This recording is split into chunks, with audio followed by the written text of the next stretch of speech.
Bonsoir à toutes et à tous et merci de rester fidèles au programme du soir sur nous. Bienvenue dans Regard Croisé, le 3e numéro de cette semaine. Encore 4 sujets à aborder avec nos invités. Nous parlerons d'abord de la République démocratique du Congo et de cette affaire de détournement. Le ministre de la Justice démissionne. Notre deuxième sujet concerne la Côte d'Ivoire et la Guinée. Doumbouya et Ouattara renforcent leurs relations. Nous parlerons ensuite du Mali pour troisième sujet, la plus grande mine d'or du pays placée sous administration provisoire par la justice. Puis nous terminerons bien évidemment par le Togo pour parler agriculture. La Banque mondiale débloque 180 milliards de francs CFA pour le secteur agricole. Et pour en parler ce soir, l'équipe du mercredi est au grand complet. Robert Kossigan à côté, vous êtes analyste politique et président de l'AJD Alliance Jeunesse Développement. Bonsoir Robert et bienvenue. Bonsoir docteur, bonsoir à tous les téléspectateurs de Niwa TV de par le monde. Je voudrais saluer très spécialement l'ambassadeur des États du Sahel qui est parmi nous. Qu'il soit le bienvenu. Bonsoir à M. Credo, bonsoir à Tablibo, à Ripé, à Menyarakonji et à Fania Gomeglousou. Bonsoir à vous et Dieu vous bénisse. Merci beaucoup.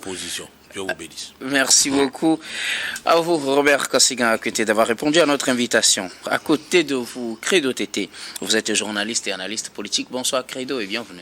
Bonsoir Guillaume, bonsoir à toutes celles et tous ceux qui nous suivent. Merci beaucoup à vous, Credo, d'avoir répondu à notre invitation. C'est moi.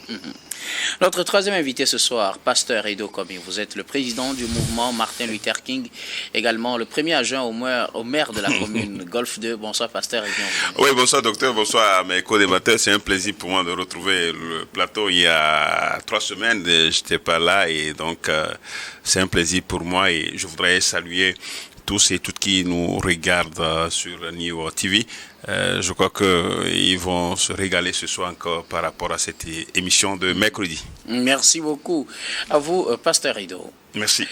Avec vous, nous abordons notre premier sujet. Nous prenons la direction de Kinshasa pour parler de cette affaire de détournement en République démocratique du Congo. Le ministre de la Justice démissionne.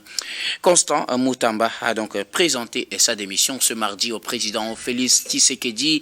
Selon des sources proches du dossier, il annonce laisser la voie libre à la justice pour poursuivre cette enquête et puis peut-être un procès. Il est soupçonné de détournement de plus de 19 millions de francs CFA destinés à la construction, 19 millions de dollars, excusez-moi, 19 millions de dollars destinés à la construction d'une prison à Kisangani. 2 affaires qui se mêlent, des fonds pour indemniser les victimes de l'intervention ougandaise en République démocratique du Congo et des fonds destinés à la construction d'une prison. Finalement, le ministre aurait autorisé des décaissements sans suivre la procédure normale. L'Assemblée nationale a voté la levée de son immunité et puis le ministre est donc contraint finalement à démissionner pour faire face à la justice. Nous en parlons avec nos invités. Je commence par vous, Robert Kossigan à côté. Constant Moutamba, l'affaire évolue, il est obligé de démissionner. Il a présenté sa démission ce mardi au président Tshisekedi. Vraiment, Constant Moutamba, le candidat malheureux aux élections présidentielles de 2023 au Congo, jeune ministre de 37 ans, qui a promis alors mettre de l'ordre dans la justice, surtout lutter contre la corruption, fait l'objet maintenant, est devenu le corrupteur, ce qui est regrettable pour la jeunesse congolaise, à qui le président Félix Tshisekedi a fait confiance à travers ce ministre démissionnaire. C'est malheureux, parce que vous savez, on dit souvent que nul n'est au-dessus de la loi, que vous soyez blanc ou noir, la justice fera son travail si vous tombez sous le coup de la loi. Voilà que celui qui est censé alors lutter contre la corruption est devenu corrupteur. C'est regrettable parce que ce n'est pas moi qui l'ai dit, ce sont les faits.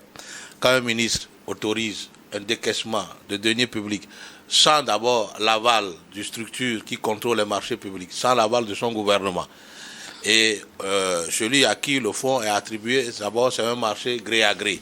On ne retrouve pas le gérant, le prestataire, l'exécutant, le prestataire de service, on le retrouve pas.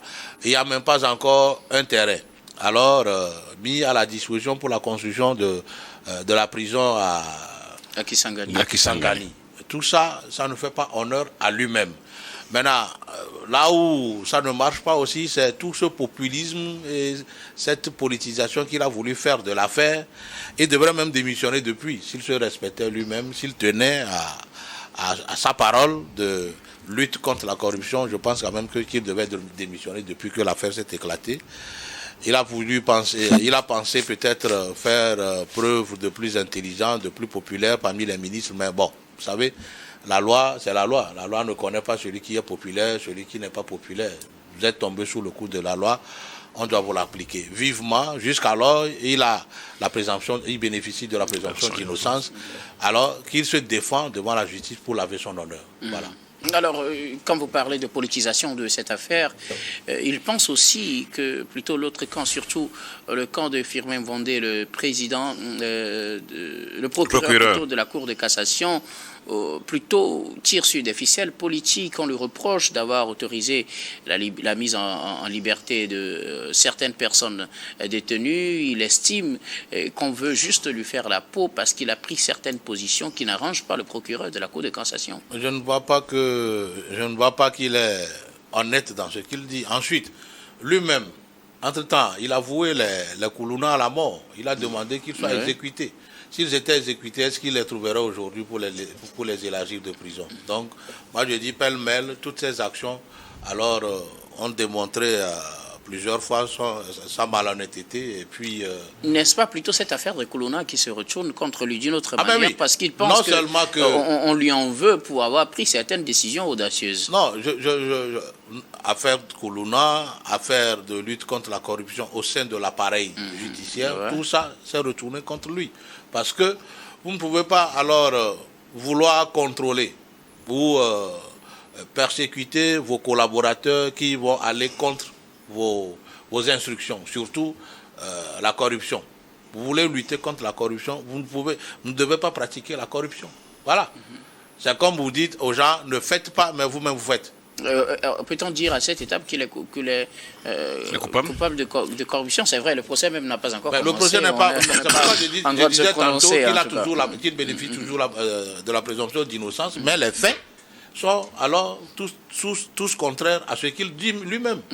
Vous pouvez venir lutter contre la corruption et corrompre vous-même ou pratiquer la corruption vous-même. Parce que là, est-ce qu'on a le terrain sur lequel on va construire la prison? Non. Est-ce qu'il a eu l'autorisation de décaisser cet argent? Non. L'autre partie même, si la CRNF n'avait pas bloqué alors le décaissement de cet argent, on ne le verrait pas aussi. Donc moi je dis, il s'est même mis la corde au cou. Et aujourd'hui, même s'il dit que voilà, ses collaborateurs ont eu raison de lui politiquement, je ne pense pas quand même, parce que les gens ont suivi alors les procédures normales. Ils se sont fait appel à l'Assemblée nationale qui a d'abord enlevé son immunité, puis autorisé alors sa poursuite devant la justice. Donc, je pense quand même qu'on ne peut pas alors dire que voilà, c'est la politique. Non. Il a permis à ce qu'il soit aujourd'hui dans la situation qu'il est. Merci beaucoup.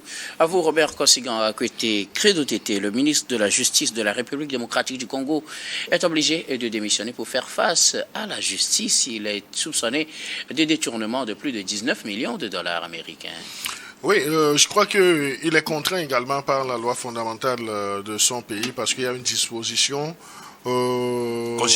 constitutionnelle qui l'oblige ou bien qui oblige tout ministre soupçonné ou bien accusé de démissionner et de se rendre disponible pour la justice. Donc, mais dans le cas d'espèce de l'ancien ministre de la Justice, Constant Mutamba, donc je crois que ce sont les menaces de poursuite qui ont eu raison de lui, parce que ça n'a pas commencé hier, c'est depuis le 29 mai de 2025 qu'il y a eu l'ouverture de l'information contre lui et de l'information judiciaire contre lui par le même procureur près de la Cour qui a récidivé en saisissant dans un second temps l'Assemblée nationale afin que pour que son immunité soit levée et qu'il puisse être dispo pour la justice. Donc je crois que ce qu'on lui reproche, et comme lui-même l'a dit dans la correspondance ou bien dans sa lettre de démission adressée à son président de la République, donc il a montré une certaine disponibilité et avoir, disons, le temps pour faire face à toutes les accusations dont il est l'objet. Il y a Robert qui a soulevé un point très important.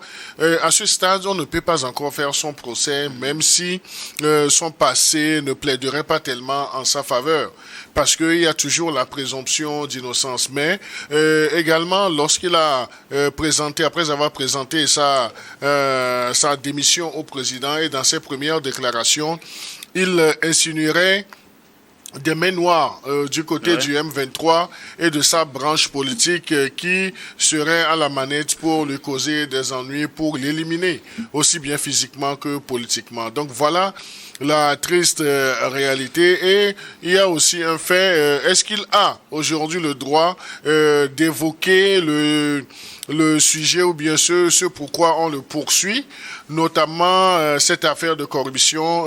Moi, j'ai la conviction qu'il pourra présenter ses lignes de défense rien que devant la justice en instruction de cette affaire. C'est assez courageux de sa part de démissionner et puis de ne pas attendre cette contrainte qui soit venue de l'Assemblée nationale. Merci beaucoup. À vous, Credo Tété. Pasteur Edo Komihé, Constant Moutamba, le ministre congolais de la Justice, est contraint à la démission. Et il avait d'ailleurs, quelques heures plus tôt, été obligé par la justice à ne pas sortir de Kinshasa. Il a finalement présenté sa démission au président Félix Tshisekedi. Il est dans cette affaire de détournement de 19 millions de dollars américains. Bon, on dirait que la corruption, le détournement des deniers publics est un sport favori. Est l'un des sports favoris au niveau de la RD Congo, parce que presque toutes les autorités sont mouillées, que ce soit les ministres, que ce soit les députés, que ce soit les sénateurs, partout on parle de détournement. Mais ce n'est pas seulement, ce n'est pas l'apanage de la RD Congo, hein, presque tous les pays africains, les pays francophones, même, mais dans mon pays aussi, il y a la corruption, les détournements, il y en a un peu partout. Donc, je crois quand même que le gouvernement de Tshisekedi a encore secoué par ce scandale financier grave. Et cette fois-ci, qui emporte le ministre de la Justice, celui-là qui est venu donc balayer la maison serait en train d'être balayé. C'est la question, est-ce que c'est le balayeur qui est balayé? Bon, c'est la question qu'on peut se poser. Et donc, avec cette situation, c'est vrai qu'il est présumé innocent maintenant.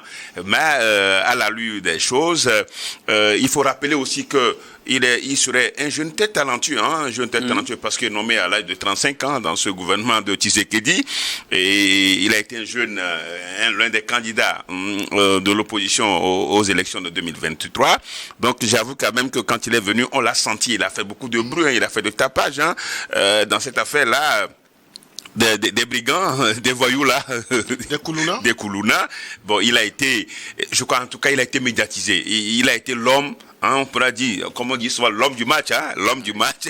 Il a été l'homme du gouvernement. Il a fait un an seulement, je crois. Il a été nommé en mai 2024. Donc ça fait bientôt un an. Ça fait bientôt un an qu'il a été nommé, mais il a secoué le gouvernement. Et tenez-vous bien, les magistrats l'ont à l'œil. Ou bien l'ont aux yeux, s'il faut le dire, les magistrats. Parce qu'il a secoué tout le monde et les gens ont peur. Puisque ces magistrats, ces juges ont longtemps, c'est-à-dire, étaient dans le circuit pendant longtemps. C'est des gens, c'est des vieux routiniers, donc ils maîtrisent le rouage. Donc ils venaient dans l'esprit de rétablir l'ordre. Et ça ne plaisait pas aux juges et aux magistrats, qui seraient les plus corrompus à l'aide des Congo. Donc maintenant, on le cherchait, on le guettait, et malheureusement, il a mis la corde au cou avec ce décaissement de fonds publics, ça les procédures régulières de marché public et surtout l'ordre de son premier ministre, celui qu'il a nommé. Et donc du coup, il est pépété, il est tempêté dans cette histoire et ça va être très, très compliqué. Mais ce qui est courageux, c'est le fait que un gouvernement en Afrique, c'est rare pour les ministres de démissionner. Les gens s'accrochent. Il y a des faits dans les pays qui ne sont pas loin de ce plateau. Des pays qui ne sont pas loin de ce plateau-là. Là, vous me regardez, mais je crois que vous me suivez bien. Donc, de ce plateau où les gens se sont accrochés. Des faits presque établis. Mais les gens n'ont daigné démissionner. Donc, moi, je salue son courage. Même s'il est obligé, s'il est contraint par par la loi, par la Constitution, il a bien fait. Et moi, je crois que j'apprécie d'abord cela. Donc, c'est un jeune vraiment que j'apprécie. Maintenant, il n'a pas construit, il a décaissé l'argent pour un site qui n'existe pas pour la construction de la prison. Je crois que c'est là où le bas blesse et c'est là où il va se retrouver dans une situation, dans une impasse, hein, dans une situation. Ça, toutefois, certainement, il aura les éléments nécessaires pour pouvoir se défendre et naturellement sortir de l'affaire. Ça fera quand même de l'honneur à la jeunesse africaine, à la jeunesse congolaise, parce qu'étant très jeune nommé au ministre, au gouvernement, il aurait pu relever l'image de la jeunesse de RD Congo. Vivement qu'ils se défendent et qu'ils sortent victorieux de cette affaire. On attend en tout cas de suivre donc le déroulement de cette affaire. Merci beaucoup à vous tous pour vos contributions. Nous allons marquer la première pause, puis on reviendra tout à l'heure pour la suite de cette émission.